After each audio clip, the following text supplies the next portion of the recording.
BA ಮೊದಲ semester ಎಲ್ಲ ವಿದ್ಯಾರ್ಥಿಗಳಿಗೆ ಈ ಒಂದು ವಿಡಿಯೋಗೆ ಪ್ರೀತಿಯ ಸ್ವಾಗತ.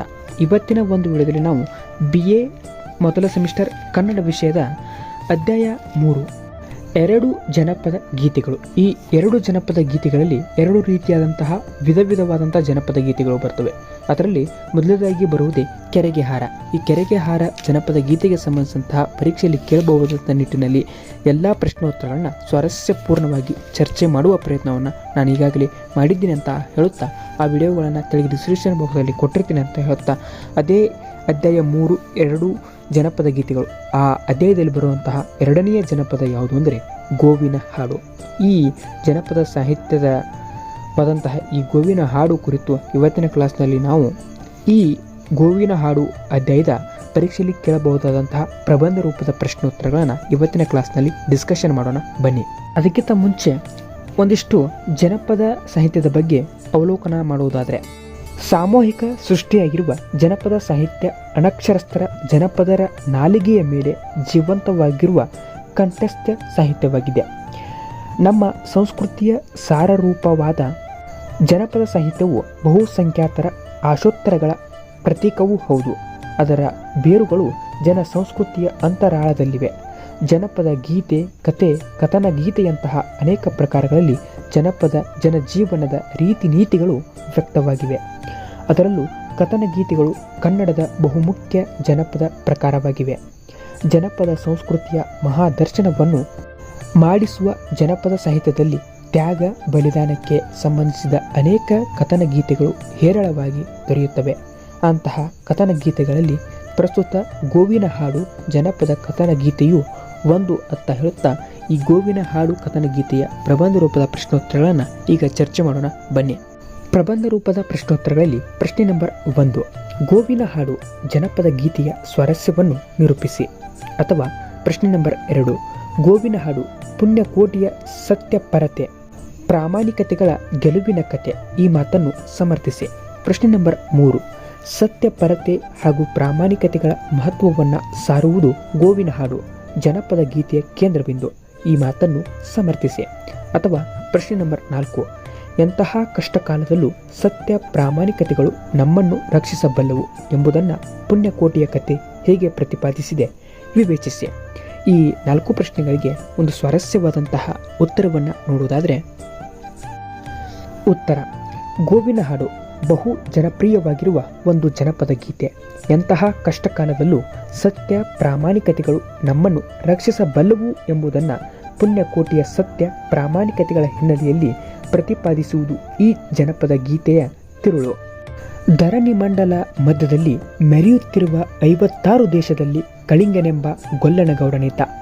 ಈ ಗೊಲ್ಲನಗೌಡ ಹಾಲು ಕರೆಯುತ್ತಿದ್ದಂತೆಯೇ ಒಡನೆಯೇ ಗೋವುಗಳು ದೊಡ್ಡಿಯನ್ನು ಬಿಟ್ಟು ಅರಣ್ಯಕ್ಕೆ ಬಂದು ಬೆಟ್ಟದ ಇಳಿಜಾರಿನಲ್ಲಿ ಹುಲ್ಲನ್ನು ಮೇಯತೊಡಗುತ್ತವೆ. ಆಮೇಲೆ ಮಧ್ಯದಲ್ಲಿ ಅರ್ಬೂತನೆಂಬ ವ್ಯಾಘ್ರ ಬೆಟ್ಟದ ಕೆಳಗಿನ ಇಳಿಜಾರಿನಲ್ಲಿ ವಾಸವಾಗಿತ್ತು.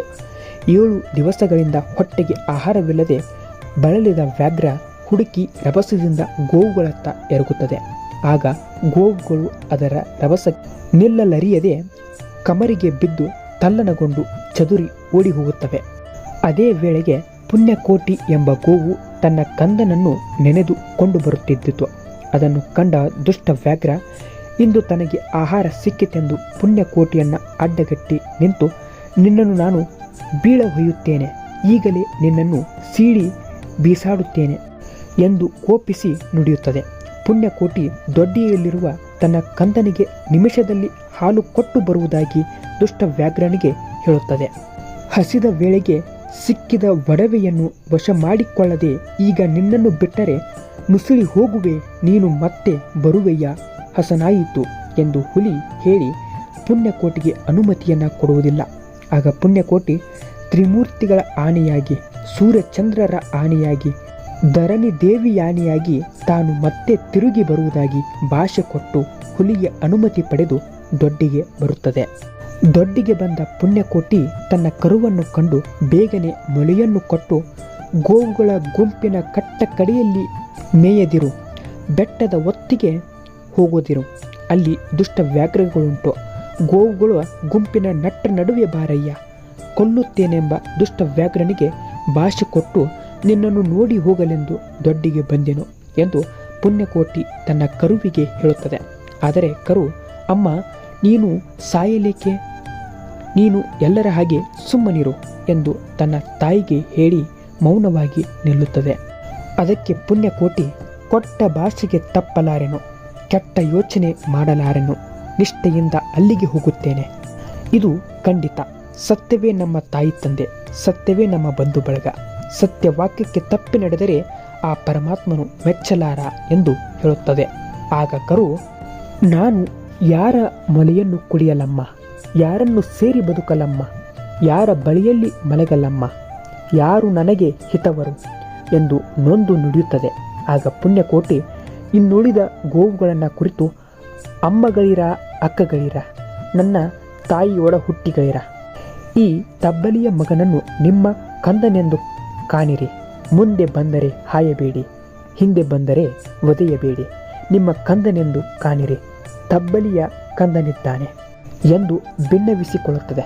ನಂತರ ಪುಣ್ಯಕೋಟಿ ತನ್ನ ಕರುವನ್ನು ಕುರಿತು, ತಬ್ಬಲಿಯೂ ನೀನಾದೆ ಮಗನೇ, ನಾನಿನ್ನು ಹೆಬ್ಬುಲಿಯ ಬಾಯಿಯನ್ನು ಹೋಗುವೆನು, ಇಬ್ಬರ ಋಣ ತೀರಿತು ಎಂದು ಕಂದನನ್ನು ತಬ್ಬಿಕೊಳ್ಳುತ್ತದೆ. ಹೀಗೆ ಪುಣ್ಯಕೋಟಿ ಕಂದನಿಗೆ ಬುದ್ಧಿ ಹೇಳಿ ಅಲ್ಲಿಂದ ಹೊರಟು ಬಂದು ಪುಣ್ಯ ನದಿಯಲ್ಲಿ ಸ್ನಾನ ಮಾಡಿ ಹುಲಿಯ ಗವಿಗೆ ಬರುತ್ತದೆ. ಹುಲಿಯ ಗವಿಯ ಬಾಗಿಲನ್ನು ಹೊಕ್ಕು ನಿಂತ ಪುಣ್ಯಕೋಟಿ, ಖಂಡವಿದಕ್ಕೋ ಮಾಂಸವಿದಕ್ಕೋ, ಗುಂಡಿಗೆಯ ಬಿಸಿ ರಕ್ತವಿದಕ್ಕೋ, ನೀನು ಇದೆಲ್ಲವನ್ನ ಉಂಡು ಸಂತಸಗೊಂಡು ಭೂಮಂಡಲದಲ್ಲಿ ಬಾಳಯ್ಯ ಎಂದು ವ್ಯಾಘ್ರರಾಯನನ್ನ ಕರೆಯುತ್ತದೆ. ಆಗ ಹುಲಿರಾಯ ತನ್ನ ಮನದಲ್ಲಿ, ಕನ್ಯೆ ಇವಳನ್ನು ಕೊಂದು ತಿಂದರೆ ನನ್ನನ್ನು ನರಹರಿ ಮೆಚ್ಚನು ಎಂದು ವಿಚಾರಿಸಿ, ನಂತರ ಪುಣ್ಯಕೋಟಿಯನ್ನು ಕುರಿತು, ನೀನು ನನ್ನ ಒಡ ಹುಟ್ಟಿದ ಅಕ್ಕ, ನಿನ್ನನ್ನು ಕೊಂದು ಏನು ಪಡೆವೆನು, ನಿನ್ನ ಪಾದದ ಮೇಲೆ ಬಿದ್ದು ನನ್ನ ಪ್ರಾಣವನ್ನು ಬಿಡುವೆನು ಎಂದು ಹೇಳುತ್ತದೆ.